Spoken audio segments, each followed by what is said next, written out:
चलिए जानते हैं हरियाणा की 25 बड़ी खबरों को सिर्फ 10 मिनट में। लेकिन उससे पहले वीडियो को लाइक और चैनल को सब्सक्राइब जरूर करें। रेवाड़ी में बदमाशों के सिर मुंडवाकर निकलवाई परेड। ट्रांसपोर्टर से 1 करोड़ की मांगी थी रंगदारी। हरियाणा के रेवाड़ी में पुलिस ने ट्रांसपोर्टर से 1 करोड़ की रंगदारी मांगने वाले 4 बदमाशों को पकड़कर बाजार में परेड करवाई। पुलिस ने चारों के सिर मुंडवाकर उन्हें हाथ जोड़वाते हुए अंबेडकर चौक से बस स्टैंड तक घुमाया। बताया गया कि बदमाशों ने ट्रांसपोर्ट ऑफिस में घुसकर बसें जलाने और जान से मारने की धमकी दी थी। पुलिस की इस सख्त कार्रवाई से पूरे इलाके में हड़कंप मच गया और लोग जमकर पुलिस की तारीफ कर रहे हैं। महेंद्रगढ़ में एमएसपी पर नहीं बिक रहा बाजरा। किसान बोले भावांतर से भी भरपाई नहीं। महेंद्रगढ़ में किसानों को इस बार बाजरे की फसल का उचित दाम नहीं मिल पा रहा है। सरकार ने एमएसपी 2250 रुपए तय किया है, जबकि बाजार में व्यापारी 1800 से 1900 रुपए प्रति क्विंटल तक ही खरीद रहे हैं। किसानों ने बताया कि भावांतर भुगतान योजना से भी उन्हें राहत नहीं मिल रही। इससे किसानों में भारी नाराजगी है। किसान संगठनों ने सरकार से बाजरे की खरीद तुरंत एमएसपी पर शुरू करने और मंडियों में सख्त निगरानी की मांग की है। झज्जर में ट्रेन की टक्कर से मजदूर की मौत। एक दिन पहले धान काटने आया था 2 बच्चों का पिता। झज्जर जिले के बाबरा गांव के पास रेलवे फाटक के समीप एक प्रवासी मजदूर ट्रेन की चपेट में आने से मौत का शिकार हो गया। मृतक की पहचान उत्तर प्रदेश निवासी 35 वर्षीय सुरेंद्र के रूप में हुई है, जो एक दिन पहले ही धान की कटाई करने गांव पहुंचा था। हादसे की सूचना पर पुलिस मौके पर पहुंची और शव को पोस्टमार्टम के लिए भेज दिया गया। ग्रामीणों ने प्रशासन से मृतक परिवार को मुआवजा देने की मांग की है। बहादुरगढ़ एसीपी के समर्थन में सड़क पर उतरे लोग। सीएम ओएसडी बोले पुलिस को कानून टूटने देना चाहिए। झज्जर में रेहड़ी हटाने की कार्रवाई के दौरान चर्चा में आए एसीपी दिनेश कुमार के समर्थन में बहादुरगढ़ के लोग सड़कों पर उतर आए। लोगों ने बहाली की मांग करते हुए रैली निकाली और जमकर नारेबाजी की। सरपंच एसोसिएशन ने भी एसीपी का खुला समर्थन किया है। वहीं मुख्यमंत्री के ओएसडी ने कहा कि पुलिस को कानून के खिलाफ काम नहीं करना चाहिए। इस मुद्दे को लेकर अब राजनीतिक बयानबाजी भी तेज हो गई है। हरियाणा बीजेपी विधायक बोले हर दफ्तर में अधिकारी पैसे लेते हैं। गौतम ने कहा कई नेता बेईमान। हरियाणा के सफीदों से भाजपा विधायक राम कुमार गौतम एक बार फिर अपने विवादित बयान को लेकर सुर्खियों में हैं। एक सभा में उन्होंने कहा कि हर सरकारी दफ्तर में अधिकारी पैसे लिए बिना काम नहीं करते। उन्होंने नेताओं पर भी भ्रष्टाचार के गंभीर आरोप लगाए। गौतम बोले कि सफीदों को सरकार ने कूड़ा करकट समझ रखा है। उनके इस बयान के बाद राजनीतिक हलकों में हलचल मच गई है और विपक्ष ने इसे जनता की हकीकत बताया। हरियाणा में स्कॉलरशिप वेरिफिकेशन का टाइम फिक्स। शिक्षण संस्थानों को दिए 3 से 7 दिन। हरियाणा उच्च शिक्षा निदेशालय ने छात्रवृत्ति सत्यापन को लेकर सख्त निर्देश जारी किए हैं। सभी कॉलेजों और शिक्षण संस्थानों को लंबित स्कॉलरशिप आवेदनों का सत्यापन 3 से 7 दिन के भीतर पूरा करने के आदेश दिए गए हैं। 2022 से 2025 तक के आवेदन इसमें शामिल होंगे। आदेश में कहा गया है कि देरी होने पर संबंधित रजिस्ट्रार और प्राचार्य जिम्मेदार माने जाएंगे और किसी भी कानूनी खर्च का भुगतान उन्हीं से कराया जाएगा।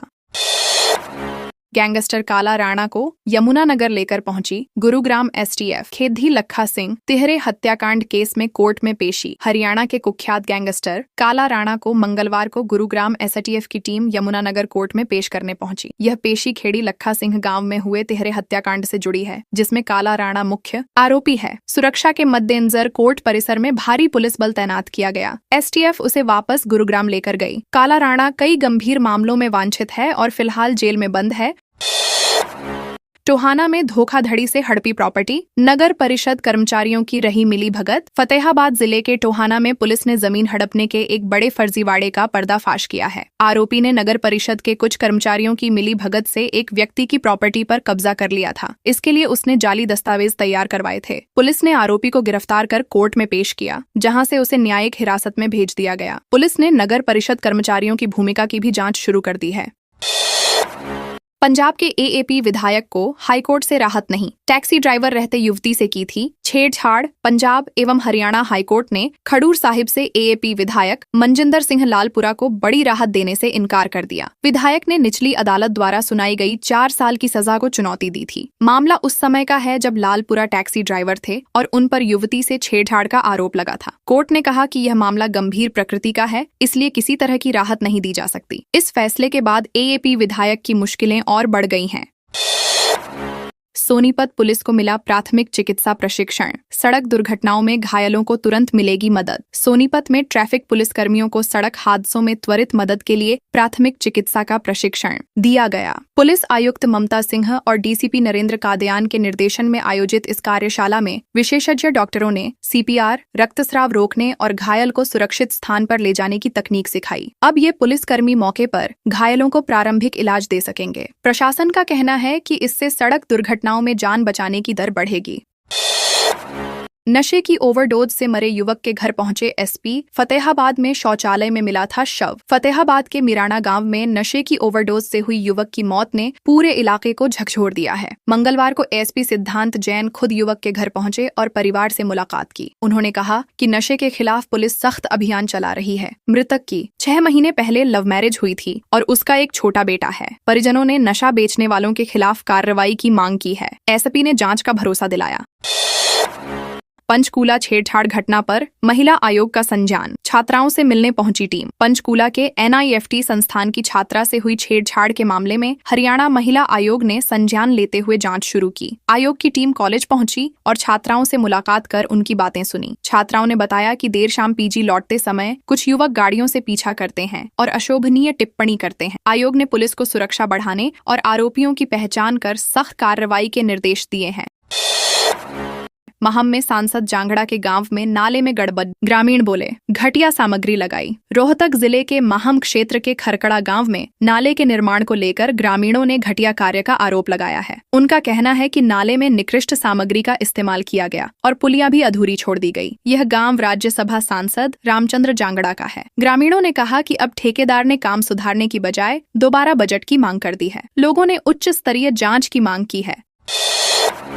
नारनौल में अवैध कॉलोनी में डीटीपी ने की तोड़फोड़। 1.5 एकड़ में विकसित की जा रही थी। नारनौल में जिला नगर योजनाकार की टीम ने मंगलवार को रामनगर कॉलोनी के पास विकसित की जा रही अवैध कॉलोनी पर सख्त कार्रवाई की। टीम ने मौके पर पहुंचकर करीब 1.5 एकड़ में बनी 4 दीवारी और DPC को तोड़ दिया। कॉलोनी जेल रोड के सामने बनाई जा रही थी। अधिकारियों ने चेतावनी दी कि बिना अनुमति कॉलोनी विकसित करने वालों पर आगे भी कार्रवाई जारी रहेगी।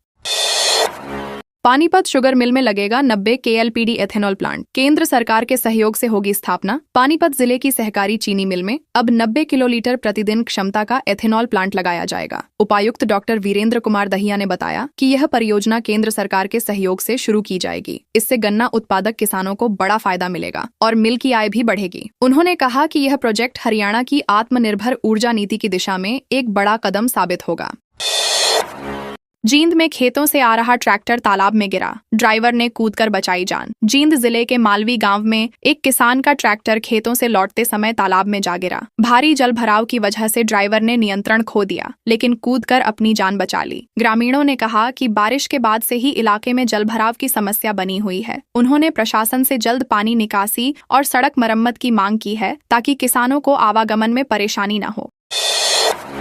पानीपत में रेलवे कर्मचारी से लूट करने वाले 4 गिरफ्तार। सुआ दिखाकर मोबाइल और बैग छीना। पानीपत रेलवे स्टेशन के पास दिल्ली से लौट रहे एक रेलवे कर्मचारी से 4 बदमाशों ने सुआ दिखाकर मोबाइल और बैग लूट लिया। सूचना मिलते ही RPF और GRP की संयुक्त टीम ने चारों आरोपियों को दबोच लिया। पकड़े गए बदमाशों में 2 उत्तर प्रदेश और एक बिहार का रहने वाला है। पुलिस ने उनके पास से लूटा गया सामान बरामद कर लिया। सभी आरोपियों को कोर्ट में पेश कर जेल भेज दिया गया।